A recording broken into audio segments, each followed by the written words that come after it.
assentos em nome de Jesus. Quero já louvar a Deus pela minha oportunidade, que o Senhor possa continuar falando conosco, como já tem falado desde o início do culto.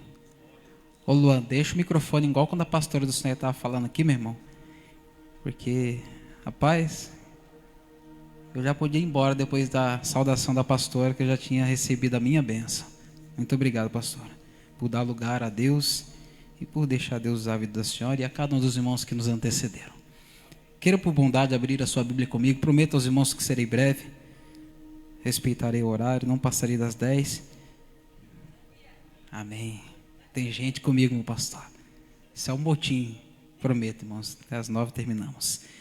Evangelista Lucas, o médico amado, capítulo 7. O verso de número 1 eu vou ler. E depois vou ler o verso 11 ao 17. Se você quiser me acompanhar, eu estou usando aqui a Almeida Revista e Corrigida. É um texto muito conhecido, acredito, de todos nós, se não para falar da grande maioria. É um texto que falou comigo algumas coisas, eu quero compartilhar nesta noite de hoje com as famílias. Amém? Todos encontraram o texto? Maioria. Então vamos ler. Diz assim, verso 1. E depois de concluir todos esses discursos perante o povo, entrou em Cafarnaum. Verso 11. E aconteceu pouco depois, ir ele a uma cidade chamada Naim, e com ele iam muitos dos seus discípulos e uma grande multidão. Verso 12. E quando chegou perto da porta da cidade, eis que levavam um defunto, filho único de sua mãe, que era viúva. E com ela ia uma grande multidão da cidade. E vendo-a, o Senhor moveu-se de íntima compaixão por ela e disse-lhe: não chores. E chegando-se tocou o esquife, e os que o levavam pararam. E disse: jovem, eu te digo, levanta-te. E o defunto assentou-se e começou a falar, e entregou-o à sua mãe. E de todos se apoderou o temor, e glorificavam a Deus, dizendo: um grande profeta se levantou entre nós.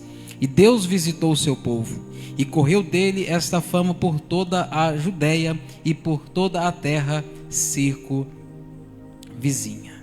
E você diz amém. Quando tudo parece estar perdido, lembre-se, Jesus ainda pode dar jeito em toda e qualquer situação.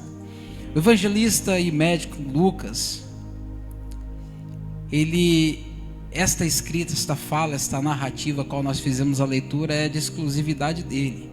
Somente ele vai narrar este fato que aconteceu lá na cidade de Naim. Talvez por não haver entre ele e os fatos parcialidade religiosa. Até porque Lucas, ele era um grego, ele não era judeu. E Lucas vai narrar alguns fatos da vida de Jesus que nos chamam a atenção logo de início.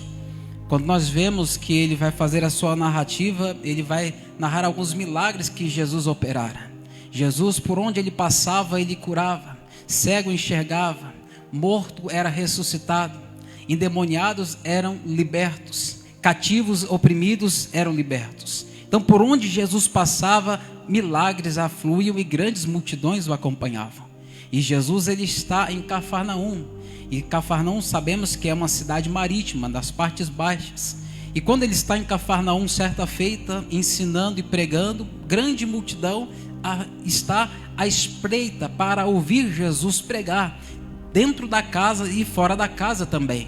Os irmãos conhecem o texto, um pouco antes da leitura do capítulo 7 que nós fizemos, nós vemos que Jesus, pastor Flávio, está pregando, anunciando o evangelho, e 4 amigos, Diácono Geraldo, eles decidem levar um dos seus amigos até Jesus. Só que o problema, esse homem era paralítico, ele não podia caminhar sozinho. Então ele tem 4 amigos, e eu digo a você, guarde isso no seu coração. É bom, é importante nós termos amigos para contarmos nos momentos das nossas adversidades. Coisa boa, a Bíblia diz que há amigos que são mais chegados do que um irmão. E eu acredito que este jovem, ele tinha 4 amigos assim. Eles levaram, este moço até Jesus. Só que quando eles chegam na casa, não tinha possibilidade alguma de adentrar a casa. Por quê? Porque tinha uma grande multidão. Eles tentam, a Bíblia não diz, mas eu conjecturo. Eles olham pela janela, não tinha como passar aquele moço pela janela. Eles olham talvez pela porta, muita gente, não tinha como passar, abarrotado de gente. A única possibilidade que lhes restava era o telhado. Que ideia louca, até parece, mas quando alguém quer de fato chegar até Jesus, meu irmão, não importa, se não tiver como entrar pela janela, se não tiver entrada pela porta, ele vai pelo telhado se for preciso. Por quê? Porque o que ele quer é chegar até Jesus. Por que isso é importante e relevante para os nossos dias? Porque hoje, quando nós falamos para alguém, olha, Jesus pode mudar a tua história, Jesus pode virar o teu quadro, o teu cativeiro, a tua situação. Vamos para a igreja, vamos lá, vamos buscar a Deus. O que nós estamos querendo dizer com isso? Primeiro, que a igreja ainda continua sendo lugar de bênção, lugar onde Jesus cura, onde Jesus liberta, onde Jesus transforma, onde Jesus liberta traficante, liberta usuário de droga, liberta pessoas dos vícios. Ele não mudou, ele continua sendo o mesmo. Mas aí a pessoa pega e logo diz, pede lá para os irmãos orarem por mim. Eu ouço muito isso. E não estou dizendo que é errado. Devemos orar sim. A Bíblia diz orai uns pelos outros. Mas poucos querem, de fato, pagar o preço para se comprometer em ir até Jesus. Imagina o sacrifício daqueles moços, abrindo o telhado. Eu imagino Jesus pregando, talvez num culto como esse, pastor Flávio. E Jesus está aqui pregando e de repente ele olha e o telhado se abrindo. Eu imagino Jesus olhando, não fala nada, e o telhado se abrindo. Eu fico imaginando, porque a Bíblia diz que Jesus, vendo a fé. Meu irmão, você já viu a fé de alguém? Só Jesus vê essas coisas. Mas ele viu a fé daqueles moços ao descer aquele paralítico atado num leito, numa cama, num lençol, numa rede, não sei. De alguma forma eles levaram aquele moço até o meio onde Jesus estava e Jesus o curou. O que eu aprendo com isso, irmãos? E vou ser bem breve na minha fala. Capítulo 7, no verso de número 1. E depois de concluir todos estes discursos, Jesus está falando do sermão do monte, ou da montanha, como preferir. Discurso perante o povo, entrou em Cafarnaum. Então eu percebo e vejo que em Cafarnaum Jesus também operou alguns milagres. E 4 pontos que eu vou tratar aqui, e encerra minha fala, entrega minha oportunidade, você vai para casa dando glória ao nome de Jesus. Algumas coisas que nos chamam a atenção dentro desse texto. Primeiro, quando este milagre aconteceu, estou falando da ressurreição do filho da viúva da cidade de Naim. Segundo ponto, onde ele aconteceu e por que ele aconteceu. E o texto vai responder, e como ele aconteceu. Então basicamente são só esses 4 pontos, eu finalizo. Mas eu peço para você repetir comigo, para ficar gravado na sua mente. Repita comigo, por favor, quando? Não, par de graça, irmão, você está aí, você comeu bem hoje. Quando? Onde? Por quê? E como? Ficando bom. Então Jesus, ele está em Cafarnaum, verso de número 1, o qual nós lemos depois de pregar o sermão da montanha. A primeira pergunta que o texto vai nos responder: quando esse milagre aconteceu? Verso de número 11. E aconteceu pouco depois. Ele está em Cafarnaum, pouco depois, ele é uma cidade chamada... Quando eu entendo e repito a frase, algumas traduções vai dizer dia seguinte ou dia subsequente. Aqui na Almeida Revista e Corrigida vai dizer pouco depois. A expressão depois, ela pode trazer uma alusão muito importante para nós. E nos chama a atenção para o quê? Para o antes. Porque antes de Jesus operar o milagre na cidade de Naim, ele operou o milagre lá na cidade de Cafarnaum. Qual? A Bíblia diz que um centurião, ele tinha um servo que estava enfermo. Este centurião vai até Jesus e diz para Jesus que o seu servo está enfermo, mas ele fala: olha, eu sou homem sujeito à autoridade, assim como o Senhor. Eu sei que se o Senhor com uma palavra liberar, meu servo vai ser curado. No mesmo instante, Jesus liberou uma palavra e este moço que estava enfermo, ele foi curado à distância, simplesmente pelo poder da palavra que saiu dos lábios de Jesus. Só que no dia seguinte, Jesus vai até a cidade chamada Naim. E na cidade chamada Naim, Jesus, ele não vai usar o poder da palavra. E eu achei isso interessante. Sabe o que eu aprendo e aplico para nós? O milagre que Jesus operou em Cafarnaum, pouco depois, no dia subsequente, ele operou um milagre também na cidade de Naim. O que eu aprendo com isso? que o milagre que Jesus operou ontem, Ele continua operando hoje. Ele vai continuar operando na minha e na tua vida também. O fato de Jesus ter feito algo ontem não impede de Jesus operar algo também na nossa vida hoje. O que Jesus fez em Cafarnaum? Ele curou um servo que estava enfermo. E Naim, ele ressuscitou. E que eu aprendo com isso, já aplico para a nossa vida, que o milagre de hoje sempre vai ser maior do que o milagre de ontem, porque a vida cristã é uma vida subsequente, é uma vida progressiva. O que Jesus faz na minha vida hoje, amanhã Ele vai fazer melhor. O que Jesus fez na tua vida hoje, amanhã Ele vai fazer ainda maior. E por que Jesus faz assim? Para que o nome dele seja glorificado. Você se lembra de Lázaro? Lázaro estava enfermo. Qual foi a narrativa? As irmãs Marta e Maria mandaram um mensageiro ir até onde Jesus estava, do outro lado do Jordão, onde João batizava. 2 dias de caminhada praticamente. E quando ele recebe a notícia, a Bíblia diz que ele fala para o mensageiro: avisa Marta e Maria que esta enfermidade não é para a morte. Quando o mensageiro sai, Lázaro morre. Quando ele chega, Lázaro já estava morto, sepultado, já havia 2 dias. E Jesus chega no 4º dia.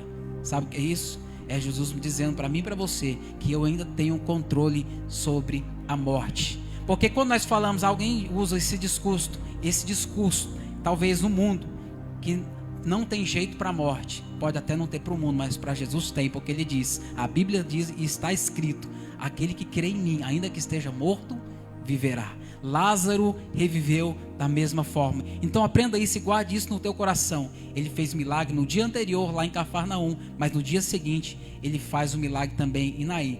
E me pergunta você, por quê?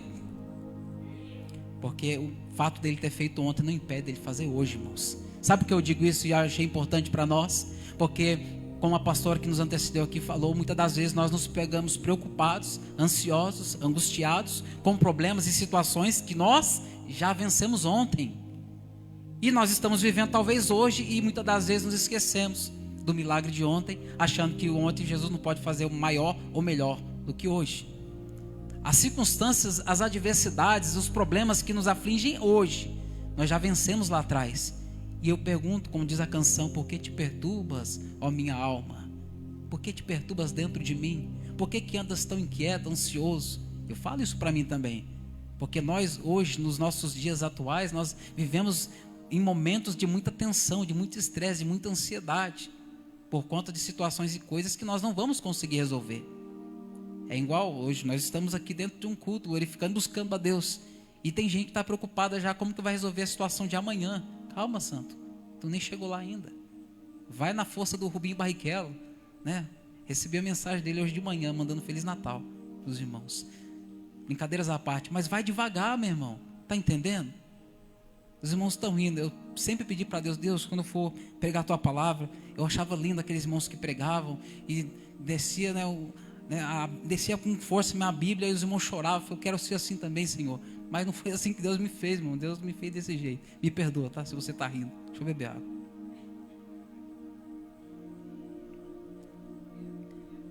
Mas essa palavra é muito séria e importante.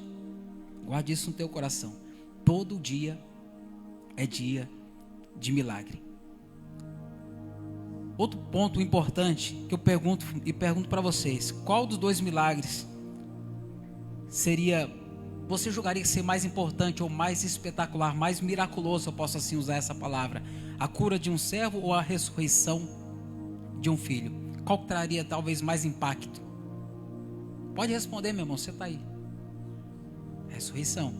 Eu concordo com você nessa fala. E é exatamente isso que Jesus fez. Um dia Jesus cura, no outro dia Jesus ressuscita. O que eu quero dizer com isso, meu irmão? Acalma o teu coração. O que Jesus já fez na tua vida é pouco diante daquilo que Ele ainda vai fazer. Talvez você esteja enfrentando momentos e situações na tua vida onde você se deparou talvez com uma grande muralha, talvez aos teus olhos intransponível. Talvez não tenha possibilidade alguma de você vencer essa situação. Mas olha para o ontem. Olha o que Ele fez ontem. E olha para essa situação agora. Eu digo para você: Ele vai fazer maior e melhor. Porque é isso que Jesus faz. No dia seguinte, na semana seguinte, no mês seguinte, no ano seguinte, Ele vai continuar fazendo a mesma coisa. Efésios 3:20 diz: aquele que é poderoso para realizar infinitamente mais tudo mais do que tudo que pedimos ou imaginamos, de acordo com o seu poder que age em nós. E Romanos complementa dizendo: que diremos, pois, diante destas coisas? Se Deus é por nós, quem será contra nós?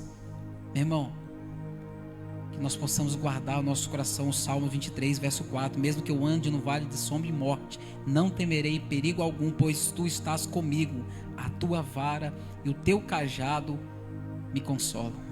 A Bíblia diz que tudo é possível àquele que crê. Hoje nós vivemos dias onde nós precisamos trabalhar melhor o nosso emocional. Aqui não é ministração coaching, mas nós precisamos trabalhar a nossa inteligência emocional. Por quê? Porque nos dias que nós vivemos hoje, pastora Dulcineia, nós lidamos com muitos conflitos, e a maioria deles, eles são resolvidos dentro da nossa própria mente.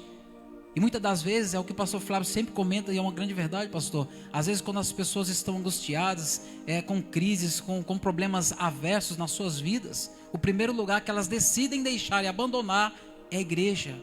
O lugar que sempre trouxe o amparo, um apoio por meio da palavra de Deus. Sabe por quê? Porque o inimigo, ele trabalha na mente. Não, eu preciso descansar, eu preciso esvaziar minha cabeça, eu preciso relaxar. Está entendendo? E é isso, nessa maioria das vezes, que a nossa vida ela corre um sério risco. Por quê? Porque nós saímos da comunhão, nós deixamos de falar com pessoas que podem trazer uma palavra de ânimo, de incentivo, uma repreensão. Porque tem gente que acha que porque nós somos crentes, servos de Deus, em todo tempo a gente vai ter uma palavra para amansar, para massagear o ego. Não, meu irmão. Tem dia que você vai ouvir do teu irmão, do teu amigo, do teu pastor: levanta, cria vergonha na cara. Dura palavra, como diz o pastor Devaí, que não está aqui, mas deve estar assistindo. É forte, né? É forte, mas às vezes é isso que nós precisamos. E quem que sabe a medida disso que nós precisamos ouvir? Jesus. Então tudo aquilo que Jesus tiver para falar para nós, meu irmão, aceite, porque certamente lá na frente você vai agradecer. Filhos que estão aqui, pais que agora já foram filhos e são filhos também, que já ouviram repreensão franca dos pais, e hoje você agradece. Até as varadas de marmelo, até as marcas que ficou nas costas, né? Aquelas que você tentou fugir, o pai pegou, está marcado. E você agradece hoje, por quê? Porque te fizeram pessoa melhor. Ninguém morreu. Quem já apanhou aí? Levanta a mão, quero ver. Meu Jesus, geração violenta, meu Deus. Jesus dos crentes. Mas tu não morreu, servo, tu está aqui, está entendendo? Então isso é bom, meu irmão. Então às vezes a Bíblia vai fazer isso conosco também. Segunda pergunta que o texto responde: onde esse milagre aconteceu? Onde que ele aconteceu? Os irmãos lembram da leitura que nós fizemos? Naim. Naim, que quer dizer, no contexto original, quer dizer graciosa, cidade das belezas, cidade dos encantos, cidade das maravilhas. A cidade de Naim, geograficamente, ela era localizada na colina, no alto do Monte Hermon. Isso é interessante nós entendemos isso e sabemos disso. Por quê? Porque Naim está em cima, Naim está no alto. E a Bíblia vai dizer que esse milagre aconteceu nas portas da cidade chamada Naim.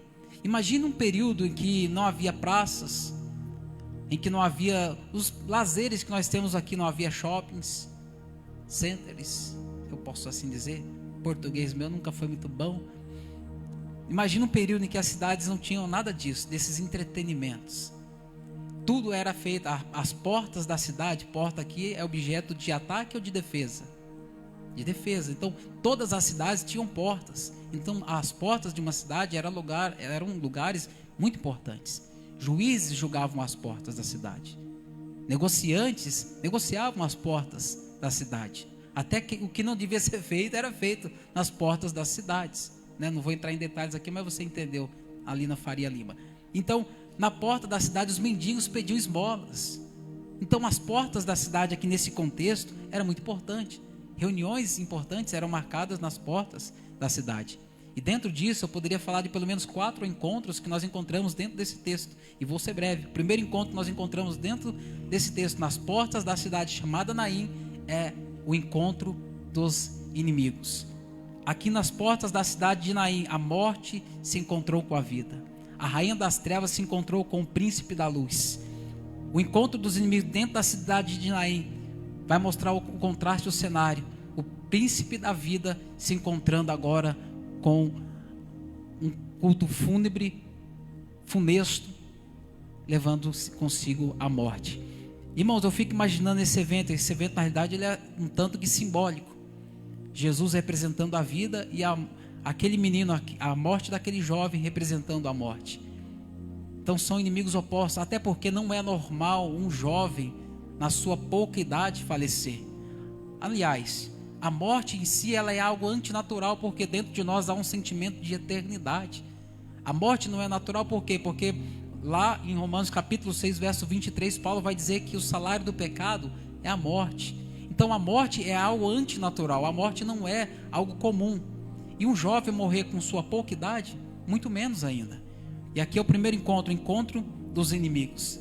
Quando Jesus se encontrou com Lázaro, Lázaro estava morto, tipificando Jesus a vida e Lázaro a morte. Mas uma palavra dos lábios de Jesus fez com que Lázaro, mesmo morto, ele tivesse que ouvir onde ele estivesse: Lázaro, sai para fora. E a Bíblia diz que Lázaro saiu daquele túmulo. Como aconteceu, não sei. Eu quero perguntar. Tem tanta pergunta para me fazer para Jesus, meu irmão, naquele dia. Eu anseio em poder ver o nosso mestre, para poder ver, saber o que, sabe como aconteceu. Eu creio que ele vai nos explicar muita coisa, que hoje a nós é um mistério, mas nós continuamos crendo. O segundo encontro nas portas da cidade chamada Naim é o encontro dos sentimentos. Por que encontro do sentimento? Porque ali a tristeza que estava saindo se encontrou com alegria. Lembra que eles estavam saindo das peregrinações, das viagens de Jesus, por onde Jesus passava, grandes multidões, milagres aconteciam. Um dos últimos antes de acontecer na cidade, antes de chegarem em Naim, foi a cura daquele moço que estava enfermo, o servo do centurião, e muitos outros. A cura daquele aleijado lá na cidade de Cafarnaum ainda, quando ele foi descido pelos seus amigos.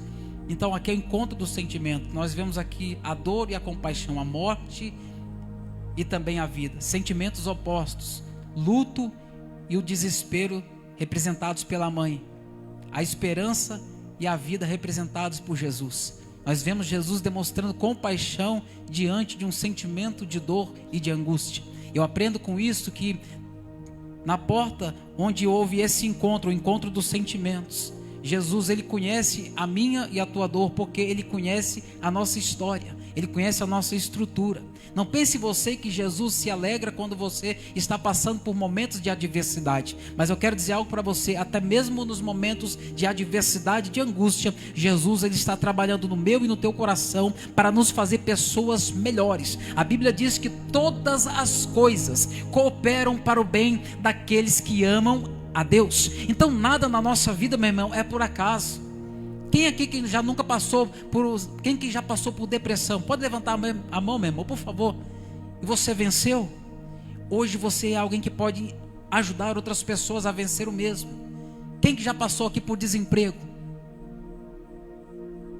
Você venceu. E hoje você pode incentivar alguém para continuar crendo que Deus é aquele que abre porta, até mesmo em lugares que nem sequer existem paredes. Está entendendo? Então situações de conflito na nossa vida e na nossa história são para nos moldar, para nos preparar para algo maior e melhor lá na frente. O que Jesus faz hoje na nossa vida, meu irmão, não tenta entender não, meu irmão, senão vai dar crise em você de choro, de desespero, você vai ficar sem saber o que fazer. Fica não, meu irmão, fica quietinho, fica onde Jesus te colocou. No momento certo ele vai fazer algo extraordinário na tua história também. Eu creio assim em nome de Jesus. Então houve ali uma colisão entre o desespero e a esperança. O segundo encontro, o encontro dos sentimentos. O terceiro encontro que eu poderia chamar o encontro das multidões. Todos sabemos que Jesus, ele operou grandes sinais, maravilhas e prodígios sempre diante de grandes multidões. Uma multidão está vindo com ele, alegres, eufóricos, alucinados, posso assim dizer, porque eles viram coisas que os nossos olhos nunca viram. Eu nunca vi um morto ressuscitar. Eu nunca vi um morto depois de 4 dias sair envolto em faixa dentro de uma catacumba. Imagina o desespero, pastor Flávio, o espanto de alguns. Meu irmão, você já foi no velório, seja sincero, você não pode mentir, você é crente.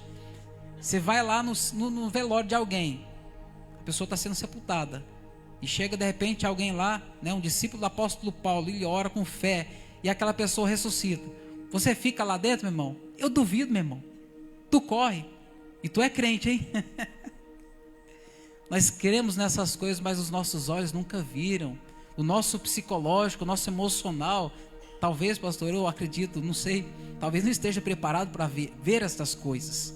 Talvez por isso não aconteça. Ou talvez porque nossa fé esteja pequena de fato, eu não sei. Mas é uma grande realidade, meu irmão. Então peço a você, creia que nesta noite, este lugar, esta igreja é um lugar de encontro. É o lugar onde as tuas dificuldades encontraram com Jesus, que é a tua solução. Onde o teu problema vai se encontrar com o milagre que você veio buscar da parte de Deus. Creia que hoje é noite de encontro. A tua enfermidade vai se encontrar com a cura. Este lugar, meu irmão, foi o lugar que mudou a minha história, mudou a história de muitos que eu estou vendo aqui também. Então este lugar é um lugar de encontro.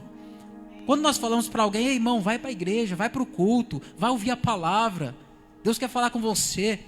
Irmãos, é exatamente isso. Nós queremos que você, que todos que nós fazemos um convite, tenha um encontro com Jesus. Ah, mas quer dizer que na rua Jesus não pode me encontrar? Claro que pode. Essa mulher foi encontrada aqui nas portas de uma cidade, no momento em que ela estava indo enterrar seu filho. Ele pode sim. Então foi o encontro das multidões, a multidão que seguia a Cristo e a multidão que seguia aquela mulher. Mas sabe o que me chama a atenção? É que, como eu disse, Naim era alocada nas regiões mais altas, no Monte Hermon, e Cafarnaum nas partes baixas. Quem está saindo de Cafarnaum está subindo, sim ou não? Geograficamente falando, sim. Só que quem está em Naim está levando um cortejo fúnebre para enterrar o seu morto, eles estão descendo.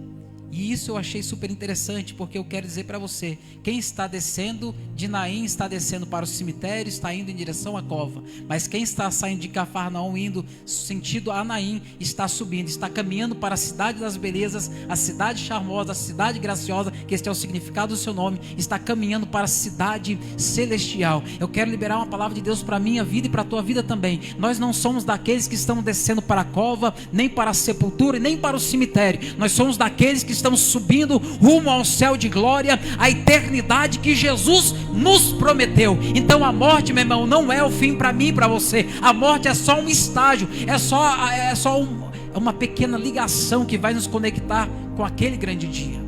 Por que eu digo isso? Porque muitas das vezes nós tememos a morte. Quando nós falamos em morte, muitos de nós ficamos apavorados. Isso é uma grande realidade, mas a morte ainda não é o fim. Então quem está saindo de Naim está descendo. E o mais interessante é que nós aprendemos dentro disso, dentro desse cortejo, é a compaixão que Jesus ele teve por aquela mulher.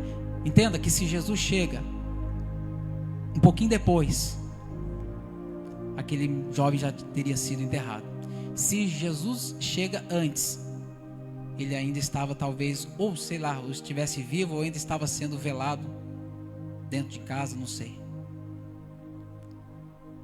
É só um lembrete que Jesus ele transforma multidões que estão caminhando com dor, e tristeza e luto, em multidões que passam a caminhar com alegria, felicidade e esperança. Porque nós éramos da multidão que estávamos descendo também à sepultura, à cova, ao cemitério. Porque a Bíblia diz que nós estávamos mortos em delitos e pecados, mas nós tivemos um encontro com Jesus e esse encontro mudou a nossa história. Eu não sei qual foi a porta que Jesus te encontrou, eu não sei qual foi a circunstância que Ele te achou, mas eu sei da minha. E Ele me encontrou no momento exato em que a minha esperança havia morrido, em que os meus sonhos haviam perecido, em que a minha expectativa de vida já havia se diminuído a tal ponto que eu já não via mais nenhum tipo de solução para a maneira como eu estava vivendo, a não ser me afundar cada vez mais na droga, no álcool, na prostituição, na vida promíscua. Mas Jesus me encontrou neste exato momento. Sabe o que eu aprendo com isso? É que Ele sabe o momento certo em de agir e trabalhar na nossa vida. Foi isso que aconteceu. O quarto e último encontro é chamado encontro dos filhos únicos. Vou repetir: encontro dos inimigos, encontro dos sentimentos, encontro das multidões e encontro dos filhos únicos. Nas portas da cidade chamada Naim, o filho único do pai vai se encontrar com o filho único da mãe. E sabe o que é interessante? É que o filho único da mãe estava morto, mas estava destinado a viver. O filho único do pai estava vivo, mas estava destinado a morrer. Sabe por quê? Porque o filho único do Pai daria a vida pelo filho único da mãe. Foi isso que Jesus fez por nós. Nós estávamos destinados a morrer, mas Ele morreu por nós, nos deu vida. Hoje nós só estamos aqui porque Jesus se entregou por nós na cruz do Calvário. Então isso já é um fato que deve alegrar o nosso coração quando a tristeza bater a porta, porque ela bate, irmãos. Ela é insistente, ela é penetrante, ela tenta de todas as maneiras encontrar guarida, morada em nossos corações. Mas nós temos que lembrar de que Jesus, Ele pagou um preço que nenhum de nós jamais vamos conseguir mensurar ou trazer, de alguma maneira tentar equacionar o quanto Ele sofreu por nós. Nem a narrativa do Mel Gibson se compara, eu tenho certeza, daquele filme Paixão de Cristo. Aquilo ainda é pouco. Sabe por quê? Porque nas portas da cidade chamada Naim, o filho único da mãe encontrou o filho único do pai. E o mais tremendo é isso, é que Deus, Ele sempre fará. E isso eu achei interessante, eu fiz questão de marcar. Deus sempre te fará se encontrar com alguém cujo presente dele será o teu futuro. Entendeu? Talvez eu esteja pregando aqui para alguém que hoje você está angustiado, mas você está sentado do lado de alguém que já venceu a angústia. O presente dele é o teu futuro. Calma, você vai vencer também. Talvez eu esteja falando aqui para alguém que hoje está vivendo um momento de adversidade, mas você está do lado de alguém que já venceu momentos de adversidade e está aqui hoje dando glória a Deus e aleluia como a pastora do Cineia. Fica tranquilo, irmão Benê. O presente da história do Cineia é o futuro da senhora. Descansa o coração. Está entendendo? Aquele jovem estava destinado a morrer, mas ele se encontrou com o filho único do pai, que estava destinado a morrer pela vida dele, para que ele tivesse vida. Fica tranquilo. Talvez o que você está vivendo hoje, talvez você esteja entendendo, mas alguém pode ter certeza que você está vivendo o futuro de que alguém um dia já viveu. Sabe o que eu aprendo com isso, irmãos? Que a nossa vida, ela é um flash. Ela passa muito rápido diante dos nossos olhos. Aquela mulher, mais interessante, para nós entendermos aqui e caminharmos para o final. A terceira pergunta. Vou repetir. Encontro dos inimigos, encontro do sentimento, encontro das multidões e por último, encontro dos filhos únicos. A terceira pergunta que o texto responde: por que este milagre aconteceu? A pergunta que eu queria fazer não é nem por que ele aconteceu, é porque ele não aconteceu. Porque essa mulher, ela não clamou, ela não orou, ela não pediu. O cego Bartimeu, ele foi curado, sim ou não? Porque ele clamou, ele deu o brado, o grito messiânico, ele disse: Jesus, filho de Davi, tem misericórdia de mim. Ele foi curado. Ana, quando ela queria um filho, ela orou e ela recebeu um filho. Mas essa mulher, ela não orou, ela não clamou, ela não pediu. Está entendendo? Mas por que ela, mesmo assim, ela recebeu? Sabe o que eu aprendo aqui? Quer você clame ou não, quer você ore ou não, quer você peça ou não, algo de Deus vai acontecer hoje na tua vida. Sabe por quê? Porque o meu Jesus, o teu Jesus, Ele conhece a minha e a tua necessidade. Ele conhece o brado do nosso coração, Ele conhece aquilo que nós precisamos. Às vezes a Bíblia diz que nós não recebemos porque nós não pedimos, ou que nós pedimos mal. Mas existem situações na nossa vida que vão acontecer porque Jesus conhece a minha e a tua necessidade. Ele sabe o que é melhor para nós. Tem coisa que nós pedimos, mas não é de Deus para a nossa vida. E às vezes não acontece, né? A gente fica frustrado, chateado com Deus, brabo com Deus, como diz lá na minha terrinha. Tenha calma, irmãos. Quero dizer para você que ainda este ano você vai viver situações e cenários extraordinários da parte de Deus na tua vida. Talvez você vai falar: nossa, mas eu não pedi isso. Mas Jesus conhece o desejo mais íntimo, profundo do teu coração. Talvez uma cura, uma libertação, talvez algo que você sabe que somente Deus é quem pode fazer, e Ele vai fazer. Porque existem milagres que não estão na minha e na sua agenda, mas estão na agenda de Deus. E por último, e a última pergunta, eu fecho a minha Bíblia. A última pergunta que o texto vai nos responder: como este milagre aconteceu? Primeiro ponto, nós entendemos aqui que essa cidade chamada Naim, na realidade não era poderia nem ser chamada de cidade, porque ela era um pequeno vilarejo, um pontinho esquecido no mapa, como o Marcelo diz, um pequeno pálido azul, alguma coisa assim. Eu sempre me confundo a usar as expressões dos outros. Mas era um pequeno ponto. Se você colocar no Google, vai aparecer qualquer outra cidade, menos Naim. É uma cidade pequena, sem muita expressão. Mas eu quero dizer para você que mesmo sendo uma cidade pequena, com pouca expressão, eu imagino que sacerdotes não iam lá. Diplomatas não iam até aquela cidade. Era uma cidade pequena, sem expressão. Mas onde estiver alguém chorando, onde estiver alguém triste, onde estiver alguém precisando, Jesus vai lá. Porque Ele foi lá na minha casa, irmão. Ele foi lá na tua casa, Ele visitou a tua família. Alguém pode olhar assim e dizer, olha, não valia nada. Não valia nem o pão que comia. Pouco importa, para Jesus vale. Ele foi lá, Ele mudou a minha história, Ele mudou a minha vida. Ele transformou a minha vida de uma forma que somente quem me conheceu no passado realmente pode entender o que eu estou querendo dizer, meu irmão. Assim como Ele fez na vida de todos que aqui estão, eu tenho certeza também. E para finalizar minha fala, enterro. Jesus chegou às portas da cidade de Naim. Enterro por si só já é dramático, não é, Tiago? Quando fala enterro, ninguém gosta de enterro. Eu não conheci ninguém até hoje que fala, nossa, como eu gosto de enterro. Nossa, eu amo enterro. Fica lá. Não, a gente vai porque a gente se compadece da dor do nosso semelhante, do nosso próximo, do nosso irmão. Sim ou não? Estou falando alguma besteira aqui, meu irmão? Não, ninguém gosta, porque é um sentimento funesto, é algo que nós não gostamos. Mas nós vamos porque nós amamos alguém que está lá, compartilhamos da dor da pessoa, sem palavras, porque muitas das vezes é só um abraço para tentar acalentar, porque palavras não conseguem transmitir nada. Mas por si só, quem perde o pai, quem é filho e perde o pai, ele fica o quê? Órfão. O marido que perde a esposa, viúvo, e fica triste. Misericórdia, irmão. Oh, meu Deus. Segura minha varoa aí, até a eternidade comigo. E a mulher que perde o marido, viúva, e às vezes negra, né? Sei, né? Mas e quem perde o filho? Não tem. Porque não conseguimos encontrar uma palavra para quem perde o filho, porque é uma dor inigualável, inestimável. Não tem como conter isso. Imensurável. Então essa mulher está vivendo algo dramático na sua vida. Primeiro, já havia perdido seu marido. Se eu fosse conjecturar aqui, eu poderia falar que ela já não tinha pai, não tinha mãe. Mas vamos falar só o que está no texto, para não ferir o texto. Ela perde seu marido. Então ela já havia passado por este caminho, de ir da cidade até o cemitério e voltado. Quando ela sai com o marido, imagino eu, não diz a Bíblia, mas eu imagino ela indo, chorando, lamentando, com o filho do lado.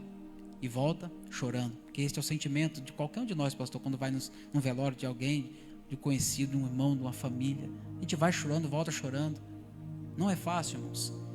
Só que nesse dia que ela está indo agora, com o sentimento dilacerado, o coração totalmente destruído, porque a sua única esperança era o seu filho, e agora está morto no caixão. E a multidão da cidade tentando dar um apoio para aquela mulher. As capideias vão chorando na frente, levantando poeira. Nisso, o coveiro já tinha feito seu trabalho, né, irmão? Já tinha medido o caixão, já tinha cavado a cova, estava tudo certo. E está lá esperando chegar o corpo do menino para enterrar. E nas portas da cidade, essa mulher com o seu coração dilacerado sobre aquele caixão, ela não sabia, mas Jesus havia marcado um encontro com ela. Você talvez não sabia, mas Jesus marcou um encontro com você esta noite, porque Ele quer trazer de volta à vida algumas coisas que na sua vida pareciam que estavam mortos. Porque o evangelista Lucas, ele vai chamar o menino de defunto. Sim ou não? Está escrito. Escrito está. Só que quando essa mulher ela vai para enterrar o seu filho, Jesus se depara com ela na porta da cidade. Jesus toca. Primeiro, quando Jesus faz com que o cortejo pare. Quando o cortejo para, e aí eu acho já interessante, porque naquele tempo, pastor, funcionava assim. Os carregadores de caixão, eles tinham que andar a pé, carregando o caixão, e tinha que ser rápido. Não é que nem nos nossos dias, morreu, demora às vezes de um dia para o outro para poder enterrar. Não, morreu, já tinha que fazer tudo que tinha que ser feito ali e enterrar logo. Era depressa, meu irmão, rápido. E os carregadores de caixão tinham que andar rápido para tirar logo o corpo de dentro daquela cidade. O sacerdote não podia chegar mais do que 7 passos, porque senão ele havia quebrado a lei.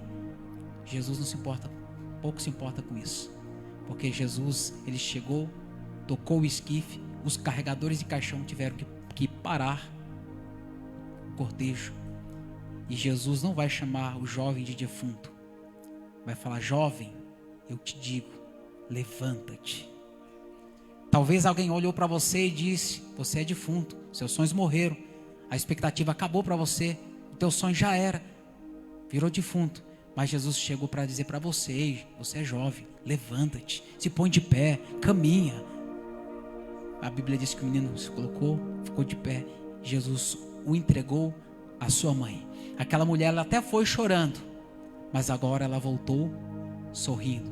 Eu quero dizer para você nessa noite, não sei quanto tempo tem durado o teu choro, mas você vai voltar nessa noite para a tua casa sorrindo, porque Jesus está liberando uma palavra de vitória para você, para a sua casa, para a sua família, para a vida dos seus, nos teus sentimentos, nas tuas angústias, nas tuas decepções. Passado que já passou, meu irmão, deixa para lá, esquece. Deus tem coisa nova para a tua vida. Deus quer escrever uma nova página na tua história. Deus quer mudar o quadro da tua vida também. Aquele menino foi restituído à sua mãe. Aquela mãe que foi chorando, agora ela volta sorrindo. E a Bíblia diz que de todos se apoderou o temor. E alguns começaram a dizer: Deus visitou seu povo. E começaram a glorificar a Jesus. A aplicação final para nós finalizarmos: tudo que acontece na minha e na tua vida tem um propósito. Tem um propósito.